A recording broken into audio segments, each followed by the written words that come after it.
Twin brothers in Florida are facing serious charges after being accused of sexually abusing children over the course of several years. This is a disturbing new case that we are going to break down with an expert in this field. Welcome to Sidebar, presented by Law&Crime. I'm Jesse Weber. In a shocking development out of Washington County, Florida, 67-year-old twin brothers Donald Ray Hawkins and Ronald G. Hawkins were arrested on January 14th following allegations of long-term sexual abuse of minors. The arrest came after an investigation by the Washington County Sheriff's Office uncovered disturbing evidence of abuse that spanned several years. And while specific details about the nature of the alleged abuse haven't been released, likely due to the ages of the victims involved, the alleged victims involved, these charges paint a very grim picture of the accusations these men are facing. Donald Hawkins lives in Cottondale, Florida, in Jackson County, part of the panhandle of the state. He was taken into custody in nearby Washington counties, being held on one charge of sexual assault on a victim under the age of 12. His brother Ronald, who lives hours away in Merritt Island in Brevard County, was arrested there, is facing extradition back to Washington County. Ronald is facing a charge of lewd and lascivious behavior on a victim less than 12 years old. Really disturbing counts, really disturbing allegations. So to talk about this, I want to bring on former prosecutor and current sexual misconduct investigator Dan Schorr, who's also the author of 2 books. Dan, let everybody know about the books that you've authored. I think one's coming out, right? Sure, yeah. I've written 2 novels. One's called Final Table that came out a couple of years ago. I have a new one called Open Bar that will be published and distributed by Simon & Schuster in August. You could go to danschorrbooks.com or go to Amazon or anywhere like that to find both books. Both are about my experiences with sexual misconduct investigations. As you know, Jesse, there's a lot of really interesting things that happen in these cases, and I've fictionalized them a little bit to protect the actual parties, but I've incorporated that into these stories. I don't imagine you've ever dealt with twin brothers who get arrested in their late 60s for sexual abuse. I mean, how often do you see cases of siblings engaged in sexual abuse of children, like together as a team? Right. This is really surprising and shocking. I've been doing sexual misconduct investigations for about 25 years. I've been talking with you for many years about these cases, and every time I think I've seen it all, I realize I really haven't, because there's another case either I'm investigating or we talk about in the news that has new shocking details. So to have twin brothers who are in their 60s who are alleged to have both committed sex abuse over a period of time, that is something that is obviously highly unusual. It really is. So let's get into it now, where the affidavit for Donald Hawkins' arrest in Washington County, it is heavily redacted, but we learned from it that on December 16th, a deputy took a phone call from someone asking about the statute of limitations for an alleged sex crime. Interesting question, right? Well, this person told deputies that another person had disclosed alleged abuse to them. So the deputies were able to set up a forensic interview where the alleged victim disclosed that they'd been sexually abused on multiple occasions while staying at Donald and Ronald Hawkins' residence. One alleged incident involved some sort of sex act in return for a cookie. The person made allegations against both of these men. Dan, does it usually come to light like this? Somebody calls up, doesn't want to reveal all the details yet, but says, I want to understand what the statute of limitations are. I believe a crime may have been committed. I have a feeling that's more common than we think. Yes, and even if it's not in that specific way of reporting, very often victims of sex abuse, they will come forward tentatively. Often there's self-blame, there's feelings of, I'm afraid of retaliation. Maybe the person who's abusing me is still an ongoing threat. So often there's kind of probing either with law enforcement or maybe a teacher or a family member or friend to say, is this something I can report, giving a few details. Often there's minimization when someone's first talking about the details because they're not comfortable talking about what is an intense personal traumatic experience. And people don't generally just come out and say it, but they're trying to find help. And it sounds like this is what happened here. How much is the statute of limitations a problem in these sexual assault cases? Well, historically, it has been a huge problem. A lot of states have changed the law to extend the statute of limitation, or they've, especially in civil cases, there's been a lot of extension of statute of limitations to bring civil cases in many states based on sex abuse. For criminal cases, usually the statute of limitations doesn't start tolling until the person has reached the age of consent. So if something happens when they're, let's say the age is 18, if they're under 18, the statute of limitations doesn't start running until they're 18. In some states, it's 17 or 16. But it's important that children have time to grow up and then decide for themselves as adults if they want to report sex abuse if it's not reported when they were children. By the way, talking about statute of limitations when it comes to civil cases, we talk about it all the time when it comes to the Diddy lawsuits that he's facing. But going back to this, according to the arrest warrant, this alleged victim started talking to other people and found out that the men were accused of doing the same thing to them too. Happens a lot. We see that.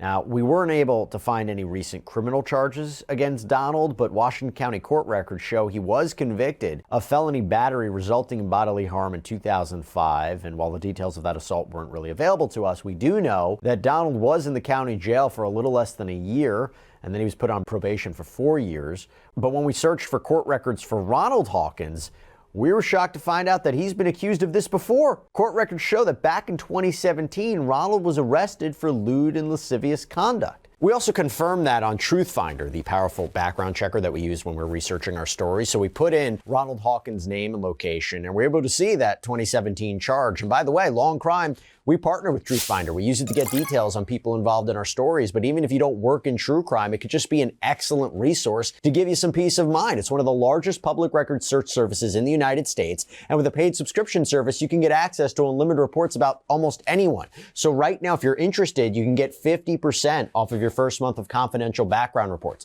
You just got to go to truthfinder.com/LC sidebar. Okay, let's get back into this. Dan, it's one thing to say, do you usually see people who have criminal records then accused or arrested for sex crimes, but repeat offenders who have been previously charged with sex crimes being charged once again, what does that tell you? That's really common. There's a lot of recidivism with sex abuse, maybe more than any other crime.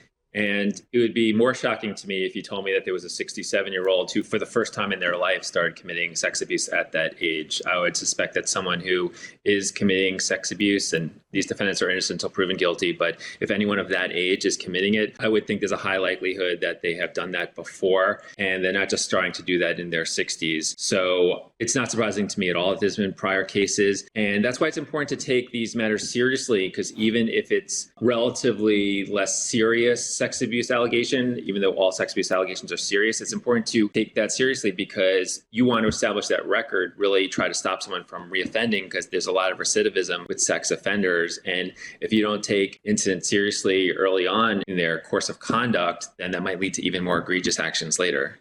And let's talk about that. What are the egregious actions? Well, according to the warrant statement of probable cause, you have a woman who reported that her younger sister had said Ronald Hawkins had acted inappropriately against her. So the sister told police that Donald was her step-grandfather, while Ronald was her step-great-uncle. I know that's a lot going on there, but according to the victim, during Thanksgiving of 2017, Uncle Ronnie came into a bedroom where the victim was by themselves and told her to give him the gum that was in her mouth. So the victim said Uncle Ronnie then tried to use his tongue to remove the gum from her mouth. Pretty disgusting. Now, deputies, they did an interview with Ronald, and according to him, his niece had climbed on top of him when the two were alone in the bedroom and was blowing bubble gum into his face. He told her to stop or he was going to take it. And the warrant states that Ronald admitted he stuck his tongue in her mouth and then tried to take the gum.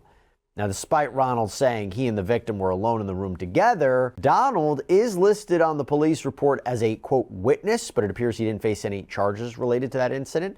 According to Washington County court records, Ronald entered a plea of no contest to a reduced charge of battery. He was sentenced to 11 months of probation, had to pay several $100s in fines. He was also ordered not to have any contact with the victim or her family. Dan, was there more that could have been done there?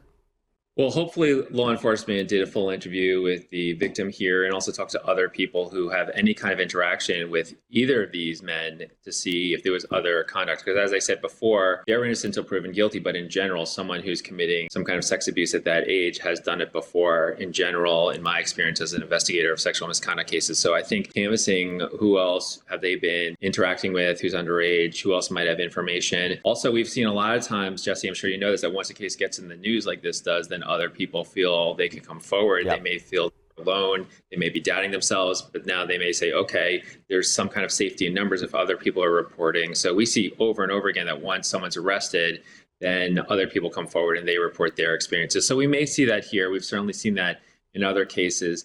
But you mentioned the brother being a witness. Sometimes law enforcement refers to someone as a witness, even though they're not an eyewitness to the alleged abuse. Maybe they were someone who the defendant or the victim talked to immediately after, and it's still someone that's significant for the investigation, but they're not an eyewitness to the actual act. So there's a lot we don't know here, but this is extremely disturbing. The fact that two brothers were both allegedly engaging in this type of behavior, that's something that we don't see very often.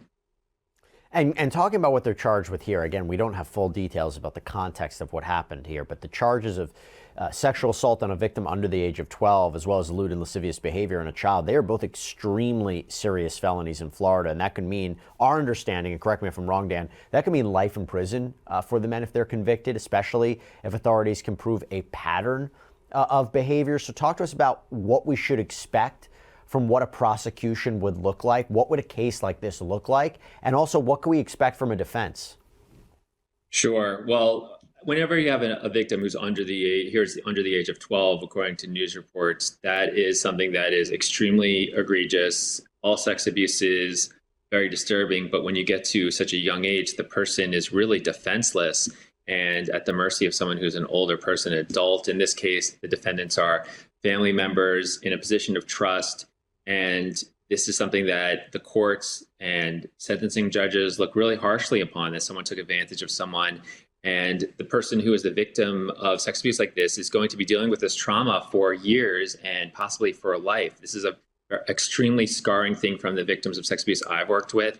So it's not such an incident that they could just easily move on from that. So I think those are taken into account by a judge, and the defense would be facing a lot of time. And as far as the defense, their defense would have to be either that it didn't happen. Maybe they could say that someone is manipulating the child and telling them to lie about something, but generally there has to be a motive established by the defense in order to make that credible. Why would someone create a narrative like this if it was fabricated? And very often when someone's facing a lot of time in prison, there'll be a plea bargain where they'll agree to have a lesser sentence. It could still be significant state prison time, but maybe by sparing the child or other children have to go through a trial and relive it through court testimony, they'll get some kind of benefit in terms of their sentence. And I want to ask you about the evidence that could be presented, because one of the things that I was thinking about with that gum incident is the argument could be, oh, it was a mistake. You know, it was something so silly. I was trying to get the gum out of her mouth. They made it look like I did something criminal.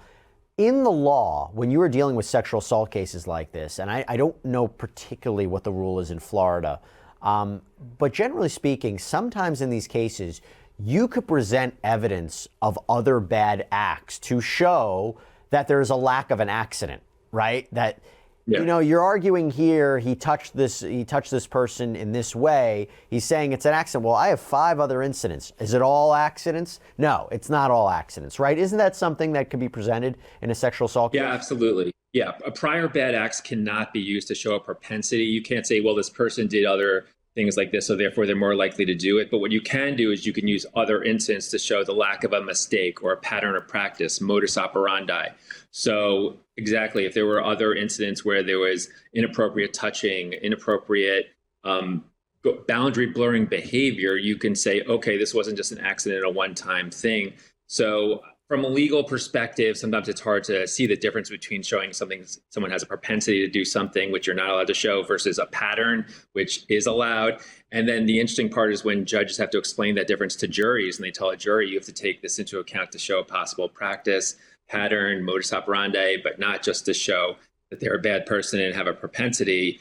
Lawyers have a tough time sifting through those different concepts. So I think juries have a really tough time. But as you said, it can be used for those reasons. To make sure that you don't have a conviction overturned on appeal, it's really important that the prosecutor and the judges clearly explain it correctly to the jury, so it's not then overturned after that. Yeah, that's a good point. And as far as this case, look, Donald, he's scheduled for arraignment next month. Ronald is going to need to be extradited first before we have information about his court appearance. The Washington County Sheriff's Office thinks, though, that there could be more victims out there, and they're urging anybody with information about potential crimes to come forward. There's a number people can call or an email address to send anonymous tips. We're going to put it up there for you to see as well. Dan, just real quick, how does that work with more people coming forward? How do you vet the claims? How traditionally does this work?